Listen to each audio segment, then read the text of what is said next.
मैं तुम्हें 10,000 बार भी बोल दूं ना कि तुम्हें मॉक टेस्ट देना बहुत ज़्यादा ज़रूरी है जेई मेन या जेई एडवांस जैसे एग्जाम को फोड़ने के लिए, तब भी तुम मेरी बात नहीं मानोगे। ये जानने के बाद भी कि मैं खुद एक IITian हूँ, तो तुम्हें एक बहुत सिंपल एनालॉजी बताता हूँ। फर्ज करो तुम इंडियन आर्मी के बहुत बड़े ऑफिसर हो और तुम्हें सारी ट्रेनिंग मिली है थ्योरेटिकली कि कैसे गन्स चलानी है, कैसे फाइट करना है, वॉरफेयर कैसे करना है, दुश्मन को कैसे जवाब देना है, बट तुमने बिल्कुल भी ट्रेनिंग नहीं करी है, प्रैक्टिकल नहीं किया है।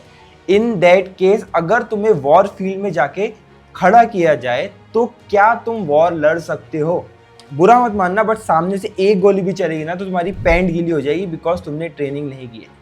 अगर हम जेई जैसे एग्जाम को एक वॉर माने या फिर एक बड़ी बैटल माने, तो क्या तुम्हें नहीं लगता कि यहाँ भी वो ट्रेनिंग मतलब वो मॉक टेस्ट बहुत ज़्यादा इंपॉर्टेंट हो जाते हैं, ताकि तुम्हारी पैंट गीली ना हो जब तुम रियल एग्जामिनेशन मतलब जेई मेन और जेई एडवांस के रियल एग्जामिनेशन में जाओगे। मॉक टेस्ट की स्ट्रेटेजी इसलिए भी अब बहुत ज़्यादा इंपॉर्टेंट होती है बिकॉज जेई मेन का पैटर्न चेंज हो गया है। अब तुम्हें जो रिलैक्सेशन मिलता था कि तुम 10 इंटीजर टाइप में से 5 कर सकते हो, अब वो रिलैक्सेशन नहीं मिलेगा।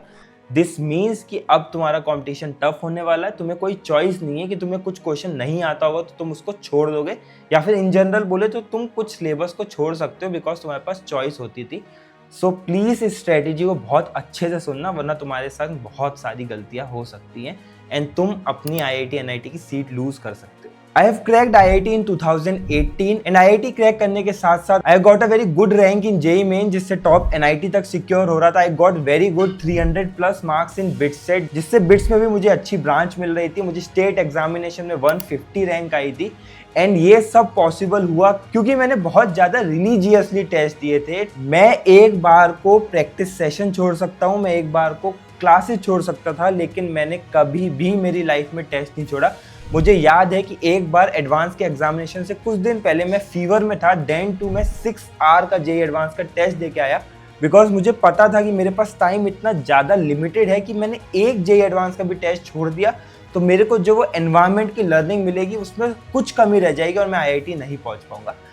आज की वीडियो में अगर तुम अभी तक सीरियस हो पाए हो कि मॉक टेस्ट देना बहुत इंपॉर्टेंट है एंड तुम्हें एक्चुअल में किसी IITian ने एक बहुत अच्छी स्ट्रेटेजी या फिर बहुत इजी टू इम्प्लीमेंट स्ट्रेटेजी नहीं दी है मॉक टेस्ट को एक्सेल करने की एंड मॉक टेस्ट का यूज करके अपने मार्क्स को यहाँ से यहाँ लेके जाने के लिए, तो प्लीज इस वीडियो को एंड तक देखना।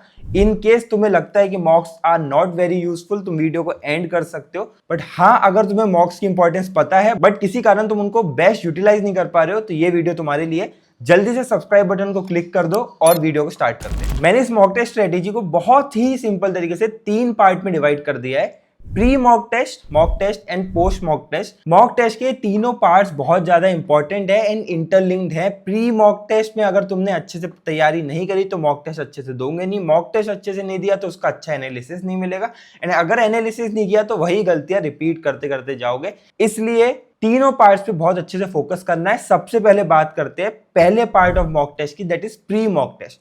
प्री मॉक टेस्ट में मेरा बहुत सिंपल सा फॉर्मूला है कि जब भी तुम्हारा कोई मॉक टेस्ट हो उससे पहले प्री मॉक टेस्ट पीरियड में तुम्हें 6 आवर्स डेडिकेटेडली उस मॉक टेस्ट की तैयारी के लिए निकालने हैं। फॉर एग्जाम्पल तुम्हारा संडे को मॉक टेस्ट है तो सैटरडे के 6 आवर्स तुम्हें रिजर्व कर लेने हैं उस मॉक टेस्ट की तैयारी के लिए। एंड इन 6 आवर्स को मैंने 3 स्लॉट्स में बहुत स्मार्टली डाइवर्ट किया है। अभी पेन पेपर लेके ये तीनों स्लॉट्स के बारे में लिखो। आपका पहला स्लॉट है जो 45 मिनट ईच का होता है, वो आपका थ्योरी रिवीजन का स्लॉट है। अगर सिलेबस कंप्लीट हो गया है तो मैं मान के चल रहा हूं कि शॉर्ट नोट्स तुम्हारे पास होंगे। इन केस तुम्हारे पास शॉर्ट नोट्स नहीं है एंड तुम्हें बाकी सारी वीडियोस जो शॉर्ट नोट्स की मिली है वो बहुत कॉम्प्लेक्स लग रही है, जस्ट कमेंट डाउन कि तुम्हें शॉर्ट नोट्स पे एक वीडियो चाहिए।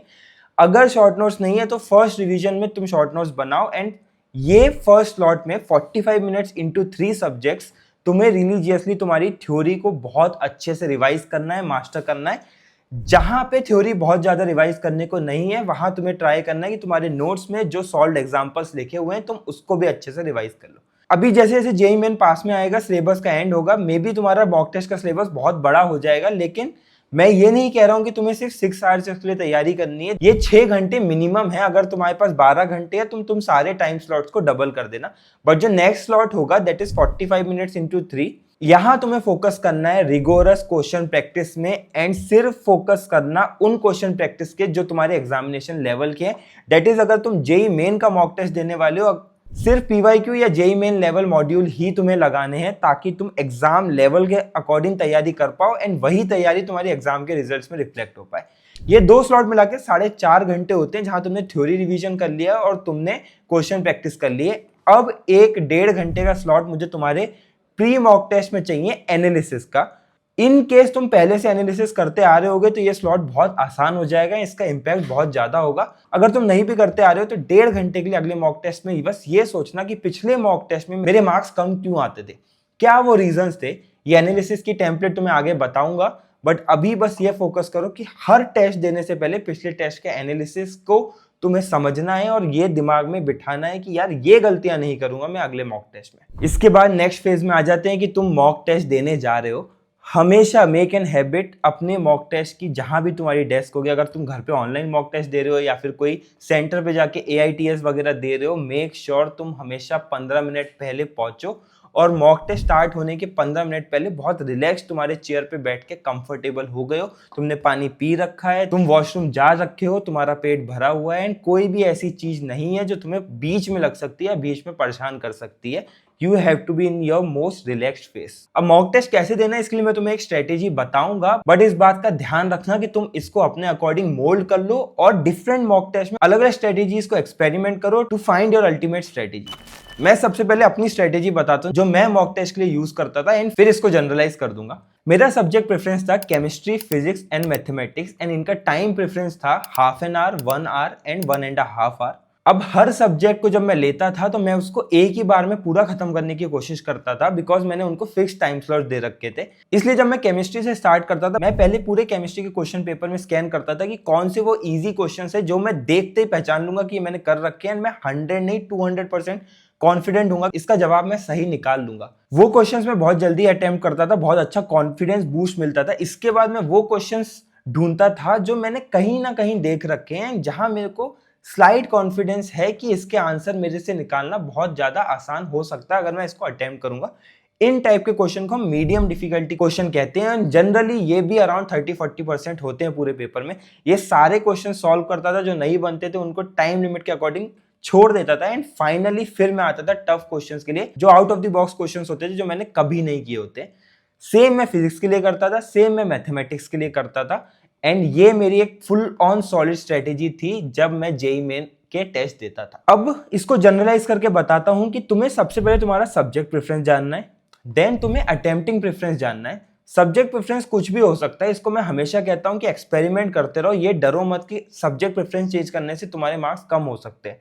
ये भी हो सकता है कि एक बेटर सब्जेक्ट प्रेफरेंस तुम्हें मिल जाए जिससे तुम्हारे मार्क्स बहुत ज्यादा बढ़ जाए। सेकंड आता है क्वेश्चन प्रेफरेंस एंड यहाँ पे एक ही रूल फॉलो होना है, सबसे पहले इजी क्वेश्चंस को खोद के ढूंढो। तुम्हें खुद को चैलेंज देना है कि बाद में जब तुम अपना क्वेश्चन पेपर देखोगे कहीं ऐसा नहीं लगना चाहिए कि ये इजी सवाल था मुझसे छूट गया। ये खुद को चैलेंज देना है। फिर मीडियम डिफिकल्टी के क्वेश्चन करने हैं, लास्ट में टफ क्वेश्चंस करने हैं जो तुमने कभी जिंदगी में ना देखे। ये होने के बाद एक और तरीका भी है जहां तुम हर सब्जेक्ट को ऑन अ सिंगल को नहीं खत्म करते हो, बल्कि तुम तीनों सेक्शन के इजी क्वेश्चन करते हो, तीनों सेक्शन के मीडियम डिफिकल्टी क्वेश्चन करते हो एंड लास्ट में तीनों सेक्शन के टफ क्वेश्चन करते हो। This is also a very good method and इस मेथड को मैं जेईई एडवांस में यूज करता था। ये हो गया हमारा मॉक टेस्ट देने का तरीका। हमेशा पेपर पे लिखो कि तुम्हारे मॉक टेस्ट की अटेम्प्टिंग स्ट्रेटेजी क्या है, उसको बहुत बड़ा अपने आगे रेजोनेट करो ताकि तुम एग्जाम में जाके वो स्ट्रेटेजी को भूल ना जाओ। फिर रैंडम तरीके से सॉल्व करना मत शुरू कर देना। Giving mock test is an art and जो उसको मास्टर करता है वो IIT में बैठता है। लास्ट पार्ट है पोस्ट मॉक टेस्ट या फिर मॉक टेस्ट का एनालिसिस। देखो जो किड्स होते हैं वो मॉक टेस्ट देते ही नहीं है, जो अडल्ट्स होते हैं वो मॉक टेस्ट देते हैं एंड जो लेजेंड्स होते हैं जो IIT पहुंचते हैं वो मॉक टेस्ट का एनालिसिस भी करते हैं। सो इस पार्ट में आएंगे। अगर तुम लेजेंड हो तो प्लीज मॉक टेस्ट का एनालिसिस करो, ये तुम्हें एक्चुअल में बताएगा कि मॉक टेस्ट में तुम्हारी क्या गलतियां हो रही हैं एंड ये गलतियों को जब आगे सुधारोगे तो मार्क्स इंप्रूव करेंगे। एक स्टूडेंट को मैंने IIT पहुंचने में गाइड किया था, उसके मार्क्स जेईई मेन के मॉक टेस्ट में 150 से लेकर 250 तक गए थे जस्ट बाय एनालिसिस। उसे पता लगने लग गया था कि उसकी गलतियां कहाँ होती है और उसने सिर्फ उन गलतियों पे फोकस किया था। मॉक टेस्ट एनालिसिस का बहुत सिंपल तरीका है, जैसे ही तुम्हारे पास आंसर की आएगी तुम्हें अपने क्वेश्चन पेपर को लेके बैठना है एंड आंसर की को मैच करके हर क्वेश्चन के आगे ये लिखना है कि वो गलत क्यों हुआ। तुमने छोड़ा है तो वो क्यों छोड़ा, अगर अटेम्प्ट किया है सही हुआ है तो वेल एंड गुड, अगर गलत हुआ है तो क्यों गलत हुआ है, स्पेलिंग मिस्टेक हुई, कॉन्सेप्ट भूले, रॉन्ग फॉर्मूला लगाया है, तुम्हें आता ही नहीं था। जब तुम 5 से 6 मॉक टेस्ट के लिए कर लोगे भाई, तुम्हारे पास लगभग 150-200 क्वेश्चन का सेट आ गया होगा। एंड इतने क्वेश्चन बहुत ज़्यादा होते हैं एक पैटर्न को और एक गलती को एनालाइज करने के लिए। सो इस तरीके से तुम्हें सारे तुम्हारे मॉक टेस्ट को एनालाइज करना है। अभी तक तुमने जो भी मॉक टेस्ट स्ट्रेटेजी में सुना है, इसका खुद का एक वर्जन बना के कमेंट करो। मैं खुद तुम्हें रिप्लाई करूंगा कि इसमें क्या मॉडिफिकेशंस चाहिए ताकि तुम्हारा स्कोर और ज़्यादा बूस्ट हो सके। एंड एक एक बच्चे को कमेंट करूंगा, this is what I promise. Please make sure कि आप सिर्फ इस चीज़ को सुन नहीं रहे हैं बल्कि आप इस चीज़ को इम्प्लीमेंट भी कर रहे हैं। मुझे सिर्फ 1 महीना हुआ इस चैनल को स्टार्ट किए हुए एंड लगभग मैंने 20-30 हज़ार व्यूज़ चैनल पे आए हैं। एंड आप जो प्यार दे रहे हैं, आप जो कमेंट्स कर रहे हो कि you are liking the content, this is a new content in the JEE industry, I am liking it very much. Please subscribe करो, शेयर करो अपने उन दोस्तों के संग जो स्ट्रगल कर रहे हैं जेई प्रिपरेशन में। एंड कमेंट में जरूर बताओ कि कौन से टॉपिक्स मुझे कवर करने चाहिए। Till then keep learning, this is the last phase of your preparation. Don't waste any time, because यही वो टाइम है जो डिसाइड करेगा कि आप फ्यूचर में कहाँ लैंड करने वाले हैं। Thank you.